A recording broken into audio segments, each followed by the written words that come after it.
नमस्कार, आप देखना शुरू कर चुके हैं बनो अपना फाइनेंस मिनिस्टर। मैं हूं आपके साथ प्रशांत पांडे। जी हाँ, एक ऐसा शो जो आपके एक निवेश गाइड की तरह काम करता है और हम सभी दर्शकों और निवेशकों का, एक्सपर्ट्स का शुक्रिया अदा करना चाहते हैं, क्योंकि जिस तरीके से उन्होंने हमारे हाथ मजबूत किए हैं, जिस तरीके से उन्होंने इस शो को अपना प्यार दिया है, जिस तरीके से वो इस शो से जुड़े हैं, वो हमारा हौसला बढ़ाता है, वो हमें और ज्यादा बेहतर करने के लिए प्रेरणा देता है। तो आज के शो में भी हम आपके निवेश के तौर तरीकों को अपग्रेड करेंगे, आपको और बेहतर बनाएंगे, आपको बेहतर तरीके से मार्गदर्शन देने का काम करेंगे, इंस्पायर करेंगे, अच्छे से इंफॉर्मेशन देंगे, मोटिवेट करेंगे आपकी निवेश जर्नी में आपको हमारे एक्सपर्ट। जी हाँ, और आज के शो में क्या होगा खास, सबसे पहले फटाफट से उस पर एक निगाह डाल लेते हैं।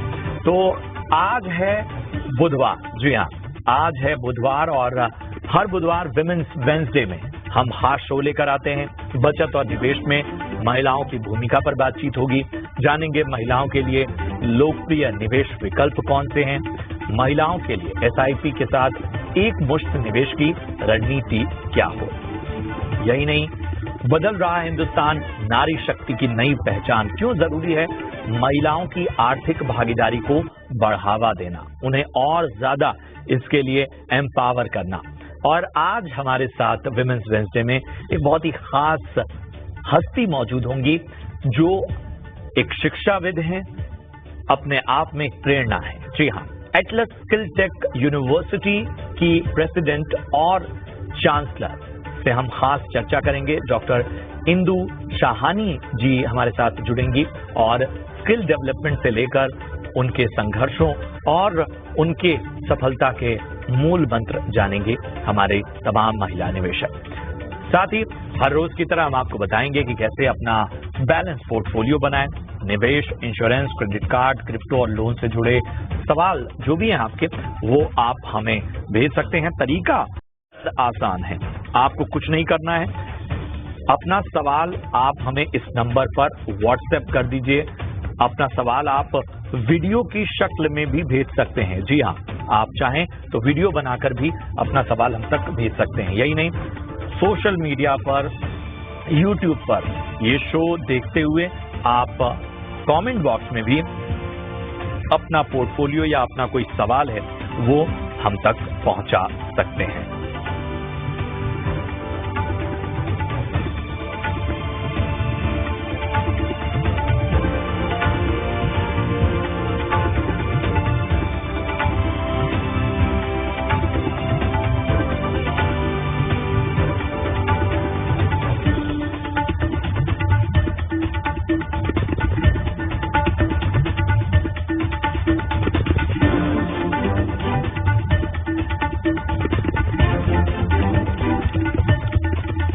जी हाँ, तो ये वो तौर तरीके हैं जिसके जरिए आप हम तक अपना सवाल पहुंचा सकते हैं। एक बार फिर मैं दोहरा देता हूं कि ये जो नंबर फ्लैश हो रहा था, इस पर आप अपना सवाल हमें भेजिए। याद रखिए, जब भी अपना सवाल आप पूछिए तो पूरा डिटेल दीजिए। आपके पोर्टफोलियो में कौन कौन से फंड हैं, कब से आप निवेश कर रहे हैं, आपका लक्ष्य क्या है। किसी भी निवेश को किसी लक्ष्य से जोड़ना बहुत जरूरी है।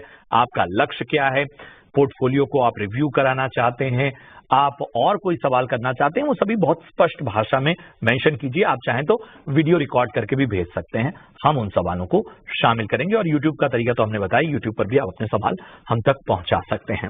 चलिए, पहले कॉलर को अपने साथ जोड़ते हैं। हमारे साथ शीतल जी मौजूद हैं। शीतल जी नमस्कार, कहाँ से बात कर रही हैं? नमस्कार। हाँ जी, मैं मुंबई से बात कर रही हूँ। जी शीतल, क्या करती हैं शीतल आप? जी, मेरा टेलर का काम है जी। मैं सिलाई करती हूँ। अरे वाह, हमें ये बताइए कि कब से आप इन्वेस्टमेंट कर रही हैं या बचत कर रही हैं? पहले आप किस तरह की बचत किया करती थी, अब किस तरह से बचत आप शुरू कर रही हैं? जी, पहले मेरे खाली 2 SIP चल रहे थे, वो भी 2018 से। ठीक है। अभी मैंने और 15,000 का निवेश बढ़ाया है और वो अभी 2021 से कर रही हूँ।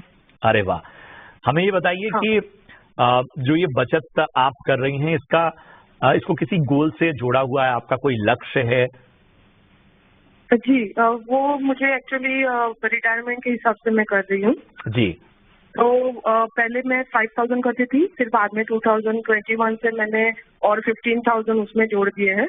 जी। और अभी मैं एक्स्ट्रा उसमें और ऐड करना चाहती हूँ, और टोटल मेरा 40,000 का SIP करना है। तो जो भी मेरा पहले से चल रहा है म्यूचुअल फंड, वो आप एक बार पोर्टफोलियो मेरा रिव्यू कीजिए, जिसमें से कौन से फंड रखने हैं और कौन से अवॉइड करने हैं, वो भी आप मुझे सजेस्ट कर कीजिएगा। और फ्यूचर के लिए जो भी 40,000 मैं और बढ़ाना चाहती हूँ, उसमें आप मुझे SIP किस म्यूचुअल फंड में करने हैं, वो आप मुझे गाइडलाइन दीजिएगा। ठीक है, मैं फटाफट से ना शीतल फंड्स के नाम ले रहा हूं, जरा आप बस बताइएगा कि ये सही है क्या। महिंद्रा मैन्युलाइफ मिड कैप 1,000 की SIP है। Motilal Oswal Nifty mid cap 150 index fund में 500 की SIP है। Motilal Oswal Nifty small cap 250 index fund में 500।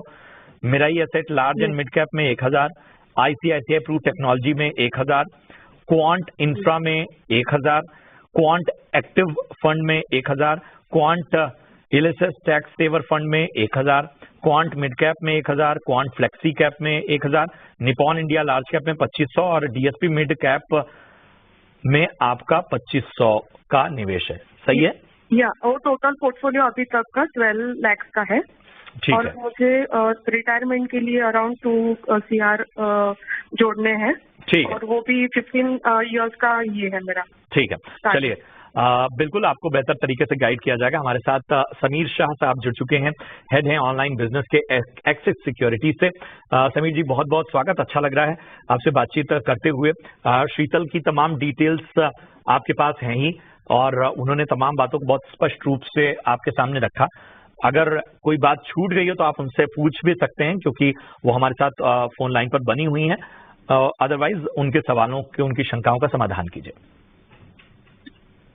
शीतल जी, पहले तो आपको एक चीज के लिए बधाई देना चाहूंगा कि आपने बहुत कम इन्वेस्टर ऐसे हैं जो आज की डेट में फ्यूचर प्लानिंग करके अपना इन्वेस्टमेंट स्टार्ट करते हैं। आप वो उनमें से एक हो। अब जब आप इन्वेस्टमेंट स्टार्ट करते हो तो शुरुआत में थोड़े डिसीजन ऐसे हो जाते हैं जिसको करेक्ट करने की जरूरत पड़ती है ओवर पीरियड ऑफ टाइम। आपका पोर्टफोलियो हमने एनालिसिस किया, जहां पे हमने देखा कि आपने 12 स्कीम्स में इन्वेस्ट किया हुआ है। तो पहला हमारे एंड से सुझाव ये रहेगा कि आप जब भी म्यूचुअल फंड में अपना पोर्टफोलियो बनाए तो ज्यादा से ज्यादा 7 स्कीम रखें, 7 स्कीम से ज्यादा ना रखें। और जब आप ओवर डाइवर्सिफिकेशन करते हो तो उसका इम्पैक्ट आपके रिटर्न पे, ओवरऑल पोर्टफोलियो रिटर्न पे आता है। तो पहला सुझाव हमारे एंड से ये रहेगा कि आप अपने पोर्टफोलियो को 12 स्कीम की बजाय 7 स्कीम में लाने की कोशिश करें। अब दूसरा, जब हमने आपका पोर्टफोलियो एनालिसिस किया तो एक चीज ये हमारे ध्यान में आई कि आपका लगभग 36% का पोर्टफोलियो पर्टिकुलर एक AMC में इन्वेस्टेड है। तो यहाँ पे भी हमारा सुझाव ऑलवेज ये रहता है कि आप जब भी अपना इन्वेस्टमेंट करते हो तो कोई भी पर्टिकुलर AMC में 20% से ज्यादा एक्सपोजर ना ले। जब आप 20% से ज्यादा एक्सपोजर लेते हो तो यहाँ पे concentration risk, AMC wise concentration risk बढ़ता है। तो दूसरा सुझाव ये रहेगा कि आप AMC वाइज अपना एक्सपोजर रिड्यूस करके 36% से उसको 20% के अंदर लाने की कोशिश करें। तीसरा एक सजेशन ये रहेगा हमारी तरफ से कि आपने अपना पोर्टफोलियो जो बनाया है वो रफली 65% का आपका पोर्टफोलियो थीमेटिक मिड कैप और स्मॉल कैप फंड्स का सिलेक्शन है, जो risk category wise high risk रहता है। तो जब आप अपना पोर्टफोलियो डिजाइन करते हो तो वो वेल बैलेंस्ड होना चाहिए, जिसमें आपको आपका कम से कम 50% आपका पोर्टफोलियो लार्ज कैप की तरफ रहना चाहिए और बाकी का 50% मिड कैप और स्मॉल कैप की तरफ रहना चाहिए। तो दूसरा सजेशन ये रहेगा कि आप अपने पोर्टफोलियो को थोड़ा वेल बैलेंस्ड करें। अब हमने जब आपके पोर्टफोलियो की स्कीम देखे तो हमारा फ्यूचर आपको फ्यूचर पोर्टफोलियो के लिए सुझाव ये रहेगा कि आप अपने पोर्टफोलियो में निपॉन लार्ज कैप जो फंड है उसमें आप 15,000 की SIP करें। मोतीलाल ओसवाल एक का मिड कैप फंड ऐड करें जिसमें आपका 5,000 का SIP करें। मिराई एसेट का लार्ज एंड मिड कैप है, उसमें आपका SIP अमाउंट बढ़ा के 5,000 करें। HDFC फ्लेक्सी कैप का आप ऐड करें और उसमें अमाउंट 5,000 का SIP करें। क्वांट स्मॉल कैप का 5,000 का SIP करें। क्वांट इंफ्रा और क्वांट का ELSS चल रहा है, जहां पे हम आपको सुझाव देंगे कि वो 2,500 रुपए की SIP करें। तो पोर्टफोलियो के लेके आपके हमारे ये सुझाव थे। अब आपका दूसरा क्वेश्चन था कि आपको 2 करोड़ रुपया इकट्ठा करना है। यस, आप जो अभी करंट आपने अपना AUM जो 12 लाख का इकट्ठा किया है और जो करंट SIP आप चल रही है, प्लस आप 40,000 की SIP करेंगे, तो आपके SIP और करंट पोर्टफोलियो से आप अगले 12 साल में 2 करोड़ का लक्ष्य आप हासिल कर पाएंगे। और ये आपका क्वेश्चन में ये भी था कि आपको हर महीने 50,000 विड्रॉ करना है सिस्टमेटिक विड्रॉल के थ्रू अगले 25 साल के लिए। वो भी ये 2 करोड़ की SIP अगर आप 2 करोड़ का AUM आपका जो इकट्ठा होगा, वो आपका ये रिक्वायरमेंट भी टेक केयर कर लेगा। और आपका तीसरा सवाल ये था कि आपके सन है जो 19 साल के हैं, जिनको अगले 6 साल के लिए मास्टर डिग्री के लिए आपको फंड इकट्ठा करना है। उसके लिए आपको 10,000 SIP नहीं जोड़नी है। तो जो हमने आपको फंड सुझाव किया, उसमें से आप फंड सिलेक्ट करके कर सकते हो जाएगा। उम्मीद करते हैं शीतल, आपके सभी सवालों का जवाब आपको मिल गया होगा और आपको हमारी तरफ से, ET Now स्वदेश की तरफ से, बनो अपना फाइनेंस मिनिस्टर की ओर से ढेर सारी शुभकामनाएं। और वाकई आज विमेन वेंसडे है और मैं यही कहूंगा कि आप जैसी महिलाएं एक तरह से प्रेरणा है कि किस तरह से अपनी निवेश यात्रा को बेहतर बनाया जा सकता है, किस तरह से फोकस होके अपने बचत और निवेश की पूरी दुनिया को एक तरह से एक मॉडल के रूप में सामने लाया जा सकता है। और मेरे ख्याल से शीतल ने वही किया है। बहुत बहुत धन्यवाद हमसे जुड़ने का। उम्मीद करते हैं कि आपके सवालों का जवाब आपको मिल गया हो। चलिए कुछ और सवालों को भी शामिल करते हैं। हमारे पास मेल के जरिए भी कुछ सवाल आए हैं। S गीता श्री जी का सवाल है और इन्होंने SIP में एक साथ एक मुश्त निवेश की रणनीति के बारे में सवाल पूछा है। फिलहाल म्यूचुअल फंड की 5 स्कीम में 20,000 का निवेश इनका जारी है। 6 लाख का एक मुश्त निवेश जो है वो ये करना चाहती हैं। उम्र इनकी 34 है। इन्होंने फंड जो लिए हुए हैं, पराग पारिक फ्लेक्सी कैप में 7,000, कोटक इमर्जिंग इक्विटी फंड में 4,000, ICICI Pru blue chip fund में 4,000, क्वांट स्मॉल कैप में 3,000, HDFC स्मॉल कैप में 2,000। 12 साल का नजरिया ये लेके चल रही हैं। 6 लाख का लमसम, जैसे मैंने आपको बताया, किसमें करें ये पूछ रही हैं। और अभी तक के पोर्टफोलियो के बारे में भी, जो उनका पूरा कॉर्पस है, उसके बारे में भी उन्होंने जानकारी दी हुई है। समीर जी बताइए, गीता श्री को क्या सलाह होगी आपकी? गीतुश्री जी ने अपना पोर्टफोलियो बहुत सही, स्कीम का सिलेक्शन बहुत सही किया है। इसके लिए हम उनको बधाई देना चाहेंगे। ना ज्यादा है ना कम है, और जो भी सिलेक्शन किया है हाल फिलहाल के लिए सही है। आगे जाके उनको रेगुलर उनका मॉनिटरिंग करना पड़ेगा, और क्योंकि 2 स्मॉल कैप रखे हुए हैं, तो यहाँ पे उनको रेगुलर मॉनिटरिंग की जरूरत पड़ेगी। अब उनका क्वेश्चन था कि 12 साल में अगर जो SIP चल रही है प्लस 6 लाख का रुपए का वो लमसम करते हैं, तो कितना रुपया मिलेगा। तो अराउंड 12 साल के अंदर वो 75 लाख रुपए के करीब इकट्ठा कर पाएंगे करंट SIP के साथ साथ 6 लाख रुपए का, अगर वो लमसम इन्वेस्टमेंट करते हैं। तो अब लमसम इन्वेस्टमेंट उन्होंने जो फंड सिलेक्ट किए हुए हैं वो बहुत सही फंड है। तो हमारा सजेशन ऑलवेज ये रहेगा कि दूसरे फंड ऐड करने की बजाय वही फंड में आप इन्वेस्ट करें। SIP भी कर रहे हो प्लस लमसम इन्वेस्टमेंट करोगे तो आपको रिटर्न अच्छा मिलेगा। सजेशन ये रहेगा, पराग पारिक फ्लेक्सी कैप में आप 2 लाख रुपए का इन्वेस्टमेंट करें। 6 लाख के जो लमसम में से करना चाहते हो उसमें से। कोटक इमर्जिंग फंड में आप 1 लाख करें। ICICI प्रूडेंशियल ब्लू चिप में 2.5 लाख रुपए का लमसम करें और 50,000 रुपए क्वांट SIP में डाल सकते हैं। बिल्कुल, तो ये है गीताश्री जी आपको सलाह हमारे एक्सपर्ट की तरफ से आती हुई। उम्मीद करते हैं कि आपके तमाम सवालों का समाधान आपको मिला होगा। आगे भी अगर आपके मन में कोई दुविधा है, किसी तरह का आप रिव्यू कराना चाहती हैं, तो हमें फिर से आप सवाल पूछ सकती हैं। हम आगे भी आपका मार्गदर्शन करेंगे।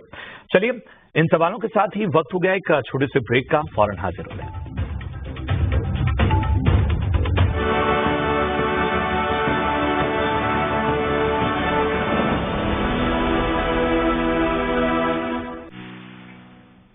तो ऐसे ही आर्थिक आजादी के मंत्र हम वक्त वक्त पर आपके लिए लाते रहेंगे। चलिए बढ़ते हैं अब अपने अगले दर्शक की ओर, जिन्होंने YouTube के जरिए अपना पोर्टफोलियो हम तक का पहुंचाया है। इनका नाम मोनी है। तो मोनी ने अपने पोर्टफोलियो को रिव्यू करने की बात कही है और तमाम जो डिटेल्स हैं वो चूंकि बहुत ज्यादा हैं, इसलिए उन्हें पढ़ने में समय जाया ना करते हुए सीधा समीर जी मैं आपके पास आना चाहूंगा। लमसम निवेश हो, पर मंथ निवेश हो, एक अच्छा खासा इन्होंने कह सकते हैं कि अपने पूरे निवेश यात्रा को मजबूती दी है। आप इसे कैसे देखते हैं, किस तरह से रिव्यू करेंगे? तो पहला पॉइंट जो हमने इनके पोर्टफोलियो में देखा है, करीबन 80% ऑफ जो स्कीम सिलेक्शन है वो एक ही एएमसी की सिलेक्ट की गई है। तो ऑलवेज पहला सजेशन ये रहता है कि आप कोई भी एएमसी में 20% से ज्यादा एक्सपोजर ना ले। ये हमने बहुत बार देखा है, कस्टमर इन्वेस्टर ज्यादातर एएमसी के नाम पे या कोई पर्टिकुलर बैंक में अकाउंट होने के कारण वही एएमसी के स्कीम्स लगातार बाई करते हैं, बट इसमें कॉन्सेंट्रेशन रिस्क बढ़ता है। तो सुझाव ऑलवेज ये रहता है कि 20% से नीचे एक एएमसी का एक्सपोजर रखे। दूसरा, उनका पोर्टफोलियो में जो 60,000 का एसआईपी चल रहा है उसमें 50,000 उन्होंने स्मॉल कैप में एसआईपी किया हुआ है।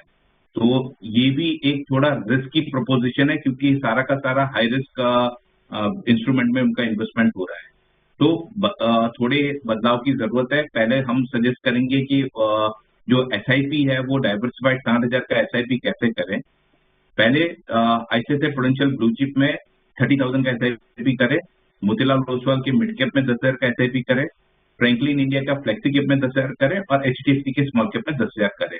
ये करके उनका 60,000 का एसआईपी का डाइवर्सिफिकेशन करें ताकि पोर्टफोलियो बैलेंस लगे। उसके अलावा ये 4 स्कीम के अलावा वो अपने फंड में एचडीएफसी बैलेंस और क्वांट का large and mid cap fund में जो एग्जिस्टिंग पोर्टफोलियो है, जो सारा का सारा एक एएमसी में से है, बाकी सारी एएमसी में वो डाइवर्सिफाइड करे। तो हमारा ओवरऑल सजेशन ये रहे। तो मोनी जी, उम्मीद करते हैं कि आपके सवालों का जवाब आपको मिला होगा। समीर सर, इसी से जुड़ा हुआ मेरा आपसे सवाल है कि आमतौर पर हम देखते हैं कि एक ही जो है कैटेगरी या एक ही तरह के फंड में जो झुकाव है, मतलब ये किस वजह से खास तौर पे आप लोग सलाह देते हैं कि नहीं, इस तरह की रणनीति से बचा जाए? तो पहला, एक ही टाइप के स्कीम्स सेलेक्ट करने का सबसे बड़ा रीजन है, जैसे आपने देखा होगा ज्यादातर investor retail investor mid cap और स्मॉल कैप में ज्यादा इन्वेस्ट करते हैं। बिकॉज जब भी वो स्कीम सिलेक्ट करने जाते हैं तो उनका सबसे पहला पैरामीटर वो जो चेक करते हैं वो पास रिटर्न और परफॉर्मेंस को ध्यान में रखते हुए स्कीम सिलेक्ट करते हैं। इसके चलते क्या होता है, आप large cap versus small cap का इन्वेस्टमेंट रिटर्न देखेंगे तो ऑलवेज स्मॉल कैप और मिड कैप ने पिछले 2-3 साल में अच्छा परफॉर्म किया है। तो इन्वेस्टर का झुकाव रिटर्न को देखते हुए पर्टिकुलर स्मॉल कैप या मिड कैप में की तरफ ज्यादा हो जाता है। दूसरा, जैसे मैंने आपको बताया, एक ही एएमसी सिलेक्ट करते हैं। रीजन जैसे नाम कोई बैंक बेस्ड एएमसी है तो बैंक वो नाम के साथ ट्रस्ट जुड़ा होता है, तो उनको लगता है सारे स्कीम में इन्वेस्ट कर देते हैं उनके, उससे उनको ट्रस्ट फैक्टर कवर होता है। बट सारे स्कीम कोई भी एएमसी के अच्छे परफॉर्म नहीं कर रहे होते, because there are multiple factor which are associated with schemes. तो ऑलवेज सुझाव ये रहता है कि आप अपना पोर्टफोलियो वेल डाइवर्सिफाइड रखें, यानी अलग अलग फंड्स में इन्वेस्ट करें और फंड हाउस में भी इन्वेस्ट करें। एक फंड हाउस को ज्यादा एक्सपोजर ना दें। अगर कल उठ के एक फंड हाउस में कोई भी दिक्कत आती है तो कॉन्सेंट्रेशन रिस्क बढ़ जाता है। ये अवॉइड करने के लिए हम ऑलवेज सुझाव करते हैं आप अलग अलग फंड हाउस सिलेक्ट करें। आपको पता है निवेश का मूल मंत्र है don't keep your all eggs in one basket. तो यहाँ पे भी वही रूल अप्लाई होता है कि अब सारा का सारा फंड या ज्यादा फंड कोई एक पर्टिकुलर एएमसी में इन्वेस्ट कर सकते हैं। तो ये बड़ा आवश्यक था, क्योंकि हम पोर्टफोलियो रिव्यू करते वक्त जब समीर सर को सुन रहे थे तो उन्होंने संक्षेप में बहुत सारी चीजें बताई थी, लेकिन आखिर इसके पीछे की वजह क्या है, क्या वो वैलिड रीजंस हैं जिसकी वजह से निवेश में इस तरह की आदतों से बचने की सलाह दी जाती है। और जैसा हम देख रहे हैं आप, और शायद आप नोटिस भी कर रहे होंगे कि आज जो हमारे तमाम कॉलर्स हैं या हमारे जो निवेश यात्रा में जिनके सवाल आ रहे हैं वो सभी महिलाएं हैं। और उसकी एक वजह है क्योंकि आज विमेन वेंसडे है। आप भी महिला के तौर पर अपनी निवेश यात्रा या शुरू कर रही हैं या निवेश यात्रा कर चुकी हैं, तो आप हमसे सीधा हमारी इस मुहिम के जरिए जुड़ सकती हैं। अपना पोर्टफोलियो आपको रिव्यू कराना है, निवेश को लेकर कोई सवाल है, अगर आपने अब तक निवेश नहीं किया है, आपके मन में कोई दुविधा है, बेसिक से बेसिक सवाल भी आप हमारे इस खास मुहिम में पूछ सकती हैं। तो विमेन वेंसडे में तरीका वही है, आपको व्हाट्सएप नंबर के जरिए यूट्यूब के कमेंट बॉक्स में जाकर आपको अपने सवाल हम तक पहुंचाने हैं। तो इस निवेश यात्रा में आप हम तक अपने सवाल पहुंचाइए और हम इन सवालों को अपनी चर्चा में शामिल करेंगे। चलिए समीर जी और रश्मि भी हमारे साथ एक हमारी दर्शक हैं जो कि हमारे साथ जुड़ी हुई हैं। और रश्मि बताएं किस अच्छा चलिए रश्मि का जो सवाल है वो फेसबुक के जरिए हम तक पहुंचा है, सोशल मीडिया के जरिए। और इनकी पूरी डिटेल्स समीर जी आपके पास होगी। एक बार दोहरा देता हूं कि एक तो ये म्यूचुअल फंड के 12 स्कीम्स में इन्होंने 40 लाख का लमसम निवेश किया हुआ है, जिसकी मौजूदा वैल्यू 55 लाख तक पहुंच चुकी है। 12 फंड्स रखना कितना सही है? खैर इस सवाल के जवाब हम कई बार दे चुके हैं, लेकिन हम दोबारा इसे दोहराएंगे। तमाम डिटेल्स आपके पास हैं ही समीर जी, जरा बताइए रश्मि को क्या सलाह होगी। पहले रश्मि जी का क्वेश्चन लूं उससे पहले एक पॉइंट, आप जो ये मुहिम कर रहे हो वुमेन्स वेडनेसडे को लेके, उसमें एक पॉइंट अगर आप टाइम परमिट कर रहा है तो मैं बिल्कुल बिल्कुल बिल्कुल। यहाँ ये हम अच्छा है, ये आपका बहुत अच्छा इनिशिएटिव है वुमेन्स वेडनेसडे को लेके। यहाँ पे मैं एक लाइन ये बोलूंगा कि जैसे हम हर महीने मंथली बजट बनाते हैं एक्सपेंस का, सिमिलरली आप हर महीने एक बजट बनाए इन्वेस्टमेंट का, और ये इन्वेस्टमेंट आप खुद से सर्च करके ले, इससे आपका कॉन्फिडेंस बढ़ेगा और आप जो भी इन्वेस्टमेंट कर रहे हो उसके बारे में आपकी अवेयरनेस बहुत अच्छी रहेगी। ये आपको लॉन्ग टर्म में बहुत हेल्प करेगा और आप फाइनेंशियल जो इंडिपेंडेंस की हम बात करते हैं लगातार, वो आप हासिल कर पाओगे। बिल्कुल, और ये बहुत अहम भी है समीर सर कि आप अगर खुद से इस निवेश के पूरे स्ट्रक्चर को तैयार करने की कोशिश करेंगे, उसमें आपको जो भी समस्याएं और शंकाएं होंगी उसमें हम आपके साथी बनेंगे। तो ये मत सोचिए कि कोई बहुत बड़ी गलती आपसे हो जा रही है या आप अपनी निवेश यात्रा में कुछ अपने इच्छा शक्ति से या अपनी रिसर्च से कोई चीज कर रहे हैं तो उसे सुधारना मुश्किल है या उसमें सुधार नहीं आ सकता। बड़ा आसान है, तो आज से ही इसकी शुरुआत कीजिए अगर आपने नहीं की है। जी रश्मि जी का अगर हम सवाल ले पाए हैं तो अब रश्मि जी को सलाह दीजिए समीर जी। पहले जैसे उनके पोर्टफोलियो में 12 स्कीम सिलेक्ट करी है, सजेशन ऑलवेज ये रहता है मैक्सिमम 7 स्कीम रखे, 7 स्कीम से ज्यादा इन्वेस्टमेंट ना करें, उससे आपका रिस्क आपका रिटर्न पे इम्पैक्ट आता है। 7 स्कीम बहुत है। आज की उनका एक क्वेश्चन ये था कि अभी जो पोर्टफोलियो उन्होंने इकट्ठा किया है 4 से 6 साल के अंदर 6 साल वो रखना चाहेंगे और उनको 1 करोड़ रुपया इकट्ठा करना है। आज की वैल्यू 55 लाख है। अगर 12% अगर आपका पोर्टफोलियो एवरेज रिटर्न जनरेट करता है तो आप आराम से 1 करोड़ 10 लाख के करीब का फंड इकट्ठा कर पाओगे अगले 6 साल में। अब दूसरा क्वेश्चन उनका ये था कि आईसीआईसीआई उनके पोर्टफोलियो में उन्होंने ICICI Prudential equity and debt और एचडीएफसी बैलेंस एडवांटेज फंड रखा हुआ है।